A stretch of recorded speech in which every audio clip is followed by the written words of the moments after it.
अस्सलाम वालेकुम। I am Asnad Bamro, your chemistry instructor. आज हमारा टॉपिक है बॉन्ड एनर्जी।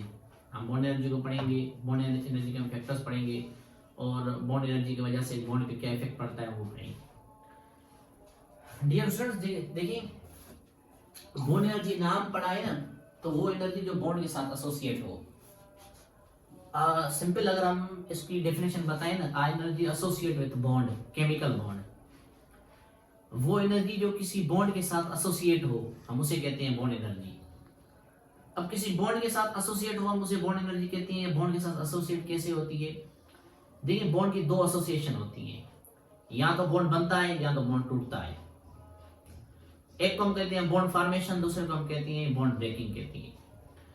हमने नीम बेसिक में ये पढ़ा हुआ है कि जब बॉन्ड बनता है, जब बॉन्ड फॉर्मेशन होता है तो वहां पे एनर्जी क्या होती है? रिलीज होती है। उस रिलीज हुई एनर्जी को भी हम बॉन्ड एनर्जी कहते हैं।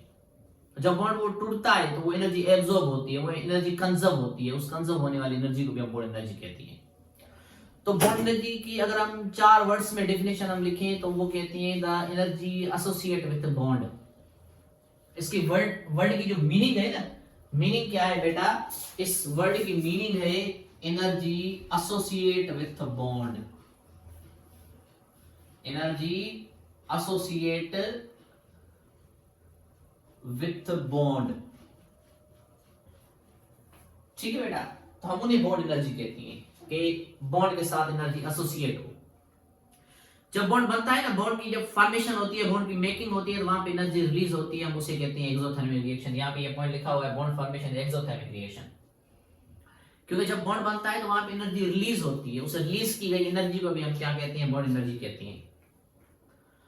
और जब बॉन्ड टूटता है उसको हम कहते हैं एंडोथर्मिक, और उसको भी हम बॉन्ड एनर्जी कहते हैं। अब बॉन्ड फॉर्मेशन भी जो एक्सोथर्मिक है उसे भी हम बॉन्ड एनर्जी कह रहे हैं, रिलीज हो रही है। बॉन्ड ब्रेकिंग में जो एनर्जी कंजर्व हो रही है उसे भी बॉन्ड एनर्जी कह रहे हैं। तो दोनों में अंतर क्या है?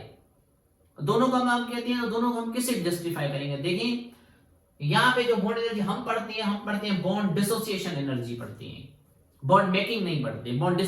ज्यादातर बॉन्ड एनर्जी जो वर्ड इस्तेमाल होता है वो बॉन्ड ब्रेकिंग के लिए इस्तेमाल होता है, बॉन्ड डिसोसिएशन के लिए इस्तेमाल होता है। उसका रीजन ये है कि जब बॉन्ड फॉर्मेशन होती है तो अचानक रैंडमली एटम एक दूसरे को अट्रैक्ट करती हैं, नया बॉन्ड बनाती हैं। तो उस वक्त एनर्जी में एक्यूरेसी नहीं होती। हम मेजरमेंट में एनर्जी में एक्यूरेसी नहीं दिखा सकते। अकॉर्डिंग टू एनालिटिकल केमिस्ट्री जब आप एक्यूरेसी शो नहीं कर सकते, उस मेजरमेंट को हम काबिल कबूल नहीं मानते, ठीक है ना। तो जहां पे बॉन्ड बनता है तो वहां पे बॉन्ड फॉर्मेशन में क्या हो जाता है बेटा कि जहां पे बॉन्ड बनता है तो यहाँ पे रैंडम फॉर्मेशन हो जाती है, रैंडम। तो रैंडम फॉर्मेशन की वजह से वहां पे हम एनर्जी में एक्यूरेसी शो नहीं कर पाते। इस वजह से बॉन्ड फॉर्मेशन है बॉन्ड एनर्जी, लेकिन हम ज्यादातर उसको काउंट नहीं करते। बॉन्ड एनर्जी को हम बॉन्ड डिसोसिएशन एनर्जी काउंट करते हैं, क्योंकि जब बॉन्ड टूटता है उस वक्त हम एनर्जी की जो मेजरमेंट है वो एक्यूरेसी के साथ कर सकते हैं। कि बॉन्ड ब्रेकिंग में हम एनर्जी की एक्यूरेसी मेजरमेंट कर सकते हैं। इस वजह से बॉन्ड एनर्जी को हम क्या कहते हैं? बॉन्ड डिसोसिएशन एनर्जी कहते हैं, ठीक है बेटा। और ये जो बॉन्ड एनर्जी है ना, ये बॉन्ड एनर्जी यूनिट किस में मेजर की जाती है? किलो जूल पर मोल में मेजर की जाती है। तो एनर्जी जब बॉन्ड बनता है, जब एनर्जी रिलीज होती है वो किस में मेजर की जाती है? किलो जूल पर मोल में की जाती है जो रिलीज होती है एनर्जी। जब बॉन्ड टूटता है जो एनर्जी कंजर्व होती है वो भी किस में मेजर की जाती है?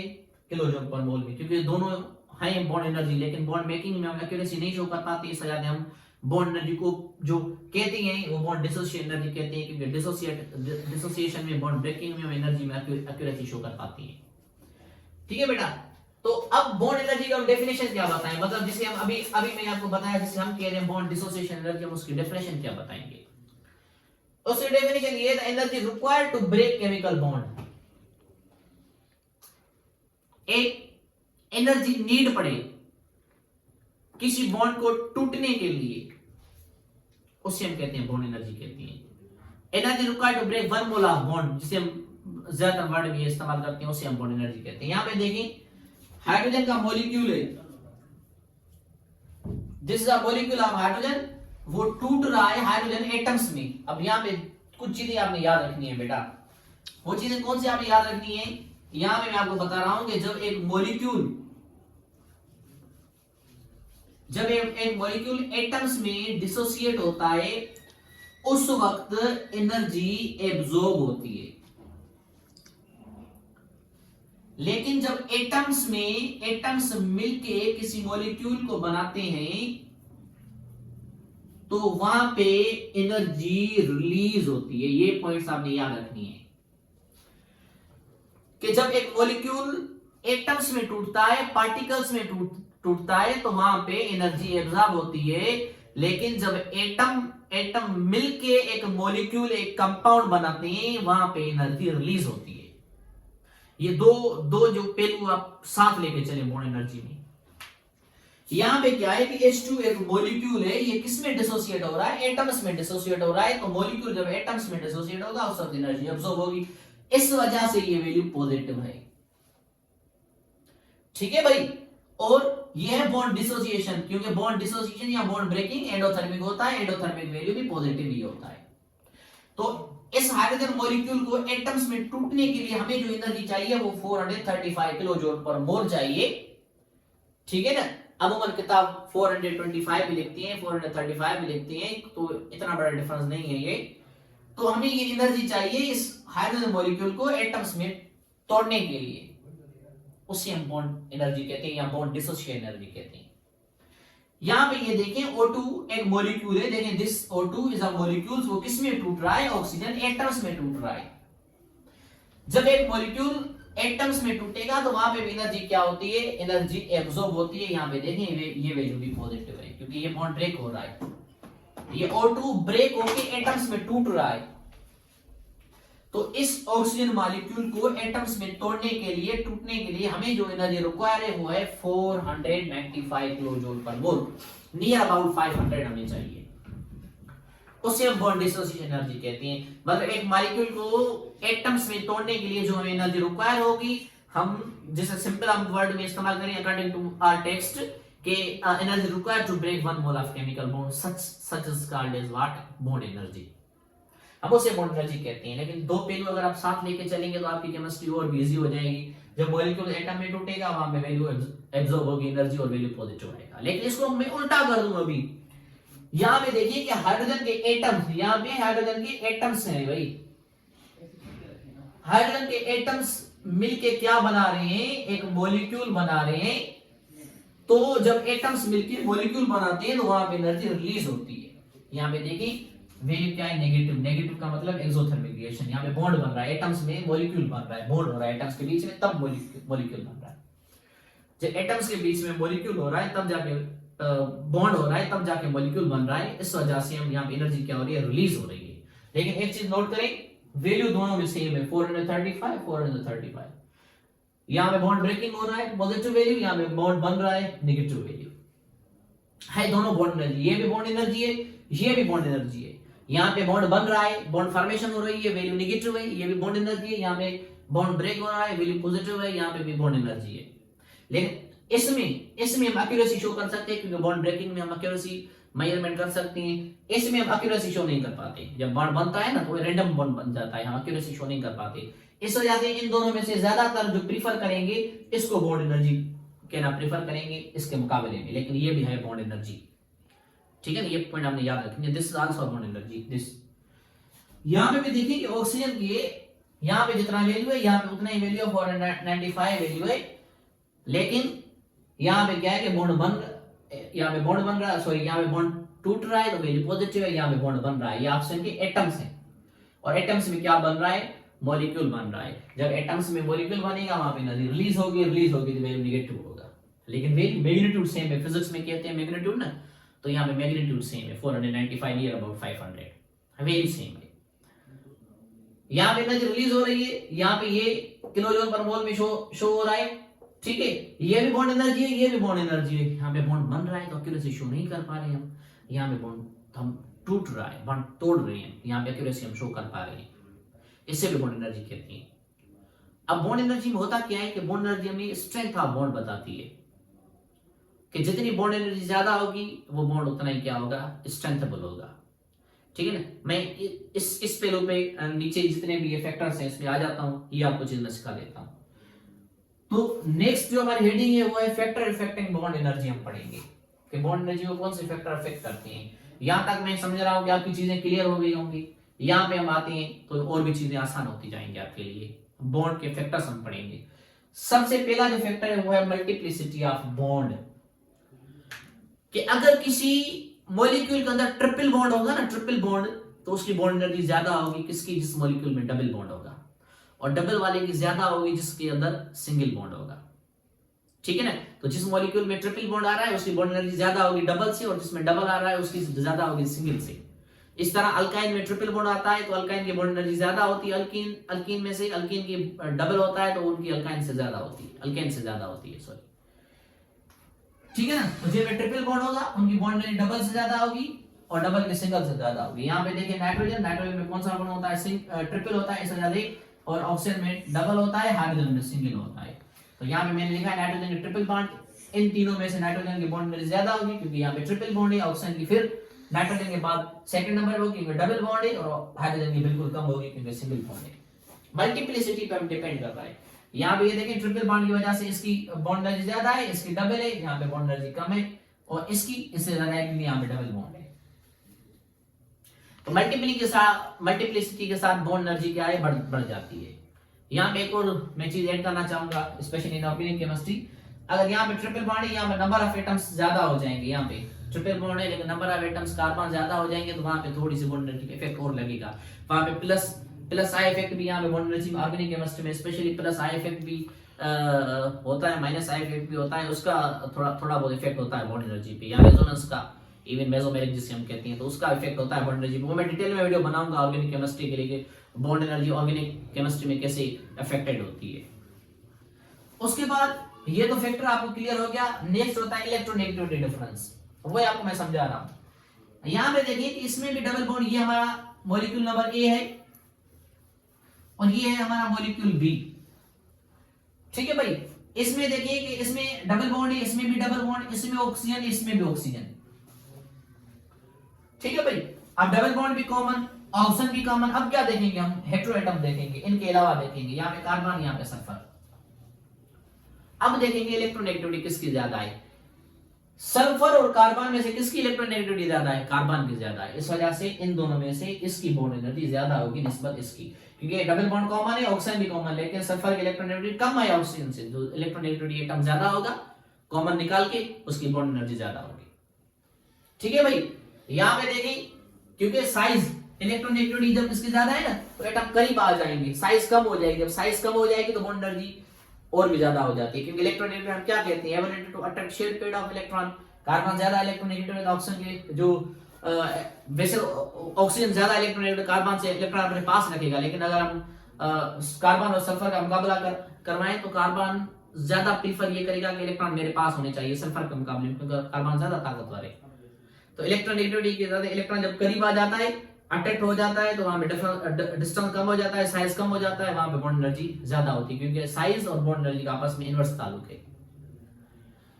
यहां पे देखिए ट्रिपल बॉन्ड दोनों में कॉमन, कार्बन दोनों में कॉमन, ट्रिपल बॉन्ड भी कॉमन, कार्बन भी कॉमन। अब यहाँ पे ये कार्बन और ये नाइट्रोजन देखेंगे, क्योंकि ये भी कॉमन, ये भी कॉमन। अब नाइट्रोजन और कार्बन में ज्यादा इलेक्ट्रोनेगेटिविटी किसकी है, नाइट्रोजन की ज्यादा इलेक्ट्रोनेगेटिविटी। इस वजह से यहाँ पे क्या होगा, इसकी बॉन्ड एनर्जी ज्यादा होगी निस्बत इसकी। ठीक है ना भाई। तो आप मुझे बताएं इनमें से किसकी ज्यादा होगी, आप मुझे बताएं। ठीक है, आप ये हल करके बताएं, ये फार्मूला लगाएं, ये हल करके बताएं। उसके बाद जो लास्ट हमारा पहलू है वो है पोलर मॉलिक्यूल की बॉन्ड एनर्जी ज्यादा होती है नॉन पोलर से। जितने भी पोलर होती है ना उनकी बॉन्ड एनर्जी नॉन पोलर से ज्यादा होती है बेटा। ठीक है। तो आपको पोलर का कैसे पता चले, जब भी हाइड्रोजन किसी भी नॉन मेटल के साथ आ जाए, विद एनी नॉन मेटल, उस बॉन्ड को हम पोलर कहते हैं। Hydrogen with any non metal polar कहते हैं, लेकिन कार्बन के साथ हाइड्रोजन हो जाए तो उसे नॉन पोलर कहते हैं। यहाँ पे देखिए मैं मिसाल दे रहा हूं आप लोगों को, हाइड्रोजन किसी के साथ भी पोलर, हाइड्रोजन ऑक्सीजन के साथ भी पोलर, हाइड्रोजन नाइट्रोजन के साथ भी पोलर, हाइड्रोजन आयोडीन के साथ भी पोलर, हाइड्रोजन ब्रोमीन के साथ भी पोलर, हाइड्रोजन क्लोरीन के साथ भी पोलर, हाइड्रोजन किसी के साथ भी पोलर, हाइड्रोजन सल्फर के साथ भी पोलर। लेकिन हाइड्रोजन जब कार्बन के साथ आ जाएगा तो वो उस टाइम नॉन पोलर बन जाएगा। रेयर केसेस में पोलर हो जाता है, लेकिन ज्यादा अमूमन जो ज्यादातर होता है कार्बन के साथ वो नॉन पोलर ही होता है, क्योंकि दोनों में इलेक्ट्रोनेगेटिविटी सेम है, डिफरेंस सेम है, क्योंकि पोलर और नॉन पोलर इलेक्ट्रोनेगेटिविटी डिफरेंस की वजह से बनते हैं, ठीक है ना। और जब हाइड्रोजन ही न हो तब भी नॉन पोलर होता है। मिसाल के तौर पे मैं आपसे कहूं क्लोरीन नॉन पोलर, ठीक है ना, मैं आपको कहूं नाइट्रोजन नॉन पोलर। अब हाइड्रोजन के अलावा और क्या लॉजिक है कि हाइड्रोजन न हो हम कैसे पहचाने। मिसाल के तौर पे CO2 SO2, अब दोनों में हाइड्रोजन नहीं है, हम कैसे पहचाने। तो हाइड्रोजन के अलावा एक और ट्रिक भी है, डबल बॉन्डेड ऑक्सीजन।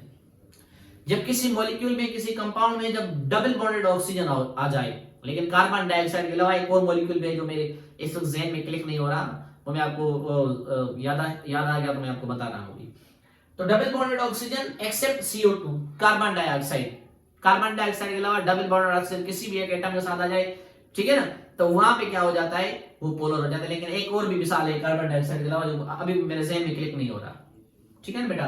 तो डबल बॉन्डेड ऑक्सीजन किसी भी के साथ कार्बन डाइऑक्साइड का पोलर होता है। यहाँ पे देखिए ऑक्सीजन भी ऑक्सीजन मौजूद है, हमें पता है कि ऑक्सीजन डबल बॉन्ड में ही रहता है, तो यहाँ पे कार्बन डाइऑक्साइड और नॉन पोलर और ऑक्सीजन डबल बॉन्डेड किसी के साथ भी क्या हो जाता है, पोलर हो जाता है। तो ऑक्सीजन यहाँ पे डबल बॉन्डेड है, यहाँ पे पोलर हो जाता है, ठीक है बेटा। तो पोलर की बॉन्ड एनर्जी नॉन पोलर से ज्यादा होती है। उसके बाद जिसकी शेप बेंट हो या पिरामिडल हो, अकॉर्डिंग टू वेस्पर, जिनकी शेप या तो बेंट हो या तो पिरामिडल हो, वो भी अमूमन पोलर ही होती है, ठीक है ना। तो बेंट और पिरामिडल शेप नमूने जो भी होते हैं ना मॉलिक्यूल्स, उनकी जो शेप होती है बेंट या पिरामिडल होती है, तो वो हमारे क्या कहलाते हैं, पोलर कहलाते हैं। और पोलर की बॉन्ड एनर्जी ज्यादा होती है किनसे, नॉन पोलर से। आ रही है बात समझ में। अब यहाँ ये फैक्टर्स दिए गए हैं, यहाँ हम इसको हल करेंगे। देखिए डबल बॉन्ड ऑक्सीजन CO2, तो CO2 में क्या है, नॉन पोलर, हाइड्रोजन किसी भी एटम के साथ पोलर, हाइड्रोजन किसी भी एटम के साथ पोलर। अब हमें पता है कि पोलर की बॉन्ड एनर्जी ज्यादा होती है, लेकिन हमारे ऑप्शन में दो पोलर हैं, नॉन पोलर की कम होती है ना। हम बताएंगे किन की ज्यादा है, तो पोलर की ज्यादा होती है। अब दोनों पोलर हम कैसे डिसाइड करेंगे, हाइड्रोजन के साथ इलेक्ट्रोनेगेटिव एटम हम देखेंगे, तो हाइड्रोजन के साथ ज्यादा इलेक्ट्रोनेगेटिव होगा ना, उसकी फिर बॉन्ड एनर्जी ज्यादा होगी। अब ये दोनों है पोलर, लेकिन यहाँ पे हाइड्रोजन अगर हम कॉमन लें तो ऑक्सीजन और फ्लोरीन के मुकाबले में फ्लोरीन ज्यादा हमारा इलेक्ट्रोनेगेटिव है, इस वजह से इन तीनों में से फ्लोरीन की बॉन्ड एनर्जी ज्यादा होगी यहाँ पे, ठीक है बेटा। अब आते हैं सेकंड नंबर पे, CH4 carbon with hydrogen non polar, double bond oxygen with any atom polar, और हाइड्रोजन का नहीं होना, डबल बॉन्ड ऑक्सीजन का नहीं होना नॉन पोलर। तो यहाँ पे वेरी सिंपल इसकी ज्यादा होगी, क्योंकि पोलर मॉलिक्यूल्स की क्या होती है, बॉन्ड एनर्जी ज्यादा होती है। उसके बाद यहाँ पे देखिए हाइड्रोजन किसी भी एटम के साथ पोलर, हाइड्रोजन क्लोरीन के साथ भी पोलर, क्योंकि कार्बन के साथ नॉन पोलर, हाइड्रोजन ब्रोमीन के साथ भी पोलर ही होता है। अब तीनों पोलर आ गए, तो फैक्टर हम क्या देखेंगे, हम फैक्टर देखेंगे वहां पे इलेक्ट्रोनेगेटिविटी, ठीक है ना, इलेक्ट्रोनेगेटिविटी हम देखेंगे। इन तीनों में ज्यादा इलेक्ट्रोनेगेटिविटी किसकी है, फ्लोरीन की, डेफिनेटली फ्लोरीन इन तीनों से ज्यादा है, तो फ्लोरीन सबसे ज्यादा बॉन्ड एनर्जी वाला होगा।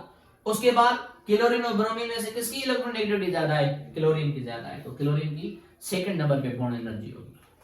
तो ये है कुछ फैक्टर्स, दोबारा से मैं रिपीट कर रहा हूं कि जिनकी बॉन्ड एनर्जी ज्यादा होती है उनमें स्ट्रेंथ ऑफ बॉन्ड ज्यादा होती है, ठीक है ना, स्ट्रेंथेबल वो बॉन्ड होती है। आई बात समझ में। तो बॉन्ड एनर्जी हमें क्या बताती है, स्ट्रेंथ ऑफ बॉन्ड बताती है। अब बॉन्ड एनर्जी को कॉमनली हम बॉन्ड डिसोसिएशन एनर्जी कहते हैं। फैक्टर्स क्या है, ट्रिपल बॉन्ड की ज्यादा होती है, डबल से डबल की ज्यादा होती है, सिंगल से। उसके बाद इलेक्ट्रोनेगेटिव एटम देखेंगे हम कि इलेक्ट्रोनेगेटिव जिसकी ज्यादा होगी वो साइज उसकी कम हो जाएगी, क्योंकि साइज और बॉन्ड एनर्जी आपस में इनवर्स ताल्लुक रखते हैं, इस वजह से बॉन्ड एनर्जी ज्यादा हो जाएगी। उसके बाद पोलर की ज्यादा होती है। आपको पोलर का कैसे पता चलेगा, ये मैंने कुछ निशानियां बताई हैं, इन्हें देख के आपको पोलर का पता चल जाएगा, ठीक है भाई। तो मैं आपका इंस्ट्रक्टर आसन नवाज, हम मिलते हैं किसी नई वीडियो में किसी नई लॉजिक के साथ, तब मुझे इजाजत दें। Thank you.